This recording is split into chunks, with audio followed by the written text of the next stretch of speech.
Many of us start our spring cleaning. Experts say it's important to be careful if you mix cleaning chemicals. The most common mistakes involve ammonia, bleach, and vinegar. Mixing bleach with vinegar can make chlorine gas, and bleach and ammonia makes mustard gas. Both will cause burning eyes, a burning throat, difficulty breathing, and can be fatal with long-term exposure. Mixing different drain cleaners can also create chlor gas and other potentially toxic chemicals. All of these different chemicals can be found in all sorts of cleaning products. That's why it's important to always read the labels.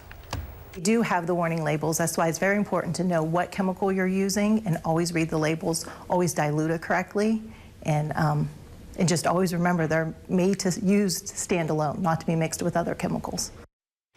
Another combination to avoid is hydrogen peroxide and vinegar. It can create an acid that's highly corrosive and irritating to the skin, eyes, and respiratory system.